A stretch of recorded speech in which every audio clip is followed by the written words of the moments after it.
Good afternoon. Thank you all for being here to honor Lizanne.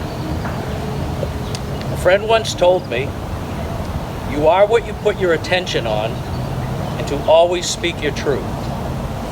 So my attention and my truth is on Lizanne's love for life and the incredible person I was blessed to be with over the past 20 years. We first met through a website called Matchmaker in November of 2000. You were allowed one quote on your profile, and hers was, "Ask not what your country can do for you, but what you can do for your country." And my quote was from a Beatles song, "And in the end, the love you take is equal to the love you make." I thought we were off to a pretty good start. We met for dinner on our first date. She lit up the room, dressed to the nines, absolutely stunning. She owned the room.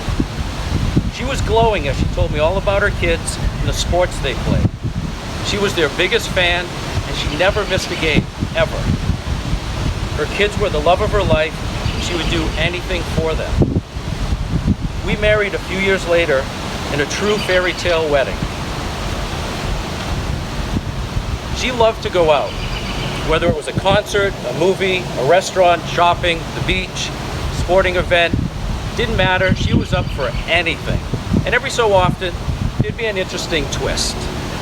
One summer day, we went to the Hat Shell in Boston to see a concert. It didn't matter who was playing, we just wanted to hear some live music. Okay, so the Monkees were playing that night.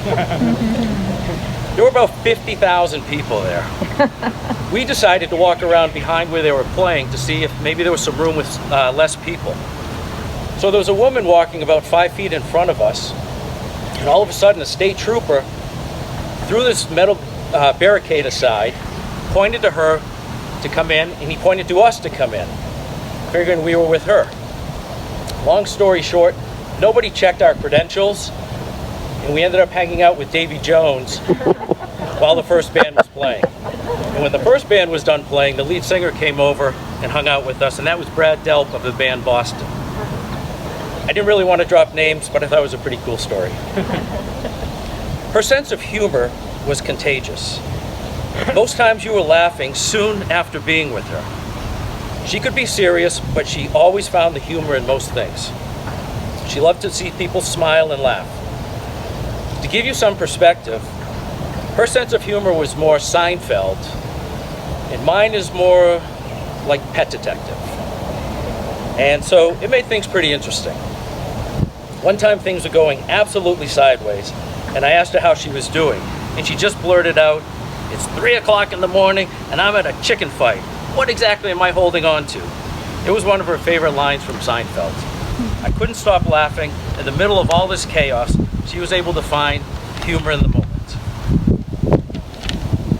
Her attitude was always positive, and she found the silver lining in everything. It wasn't something that was hard for her to do. It's who she was. Her advice on almost anything was greatly sought after. The nurses at the house loved to see her and would update her on their relationships, job decisions, restaurant choices, or just ask if a certain color looked good on them. They trusted her. She loved conversation, and you couldn't find a better listener. Her health.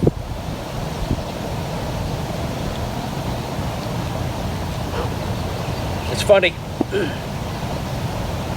whenever she met someone new and they asked how she felt about being sick, she would say, "I'm not sick, I have ALS. It doesn't define me, so please don't think you know me because of what I have." That always changed the tone of the conversation. I'm in complete awe of what she went through and so inspired on how she handled it. Whenever she was in the hospital and I was able to stay with her, it was amazing to watch all the nurses make extra trips into the room because they loved being with her, and she made them feel good. She would order pizza for the nurses because she knew how hard they worked. She had cakes delivered to them on their birthdays, and she would always ask them how they were doing. For 16 years, Liz went through what I can only compare to the movie Gladiator. You know, when you win one battle, you get the honor of living to fight a larger battle. She took on each challenge the same way. No excuses, no exceptions. Let's do what needs to be done. Over the course of the 16 years, this awful disease took away the use of her hands and her ability to walk and talk. What it didn't take away was her faith, her love of family, passion to help others, and her sense of humor. She never complained about the situation she was in, ever. This eulogy would not be complete if we didn't thank all of the doctors, nurses, and caretakers who worked endlessly towards her care. We can't thank you enough. We consider you a big part of our family. Liz loved you all and was so grateful for your help. Her journey would not have been possible without each one of you. Lizanne's truth was love. She loved her life, and she loved everyone that was sharing it with her. Love is what her attention was always on, and she always thought the best of people. That's who she was. So Liz, in the end, the love you take was equal to the love you gave to everyone. I love and miss you tremendously, and I will miss our life together. You're one of a kind, Liz. I will cherish you and what we had forever. And I know I'll see you again, and we'll continue our love story. Thank you.